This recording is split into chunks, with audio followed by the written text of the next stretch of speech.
The House has resumed. Members, the House is immersed in the budget debate. Jonathan Young has the call. He is just short of 6 minutes remaining. Jonathan Young. Thank you, sir. I'm very pleased to stand in support of Budget 2014. And let me just reiterate some of the comments I made just prior to the dinner break. Sir, I said that Bill English and his team deserve the congratulations and the thanks of this country because of his leadership over the last 6 years that has not just been leadership during great times, but has been leadership during very difficult times. The real test of leadership. And both the Prime Minister and the Deputy Prime Minister have shown that steady hand and that visionary insight into where this country needs to go.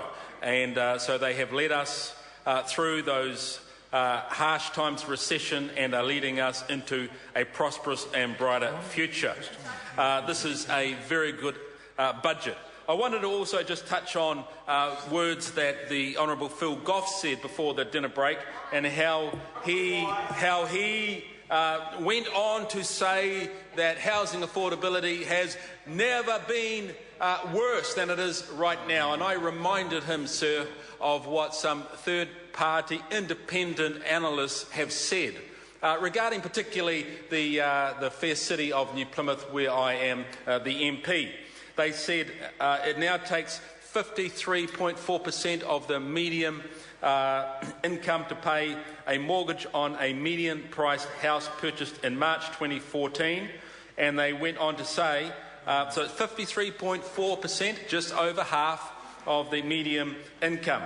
The affordability index reached its highest point of 89.4% in September 2007. And we know that was during the peak of the period of housing valuation increases under the previous government, and also at the peak of interest rates. So to say that we are in a worse situation now is blatantly incorrect. And it's very obvious to see that things have improved for people who are looking for a house to buy. And, sir, it's good to see that the management of the economy has enabled that. And I have to say, sir, that as Minister Joyce said in his speech on the budget, that what we have in comparison to a steady, thoughtful, measured, incrementally positive, progressive government, we have on the other side of the house panic merchants who say that there's a crisis in the regions, there's a crisis in manufacturing, a crisis in exports, a crisis in housing, and a crisis in immigration. Everything, in fact, is a crisis. And getting up in the morning is a crisis for some of them, I understand. But, sir, it needs to be known, I think, out there in the electorate that we have a government here that is doing well for New Zealanders. And this budget is evidence of that. It's a budget that supports families. And it's a budget, sir, that goes a long way to help people come into strong employment. And that's something which, of course, we're very mindful of. You know, and all I can say for those members opposite, and many who I do respect, is that your ongoing bleating of gloom and doom is eroding credibility. And please don't stop.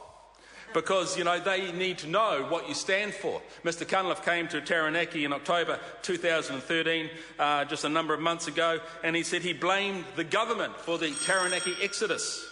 And he went on to say that, you know, incomes had dropped in Taranaki, median weekly incomes, by $24. And it's not right at all, sir.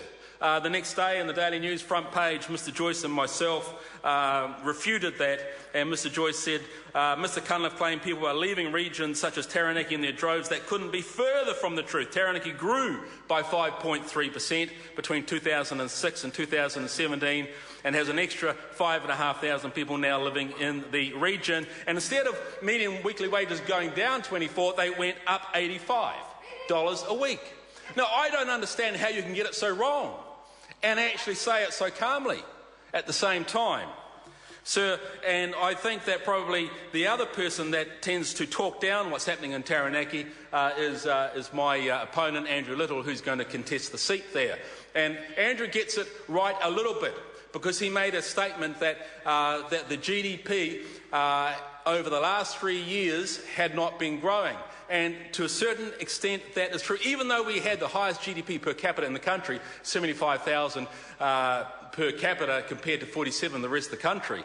But what he didn't understand is that when you have petroleum production that starts off with a great surge and a rush, that every well that produces oil depletes after a little while, and so that GDP may be affected by that. But also what he didn't know was that those figures up to March 2013 excluded 2/3 of Methanex's production, which has started up since that period of time. And so we have got another $800 to $900 million being earned out of the Taranaki economy, which, if you put that in per capita GDP, looks around about $80,000. So, you know, things are going well, sir, and things are doing very well under this government with this budget, and that side over there will continually try and talk us down, but that's not the truth of the story. Thank you, sir. Well said. Honourable Dr. Peter Sharples. Thank you, Mr. Speaker. It gives me great pleasure to take a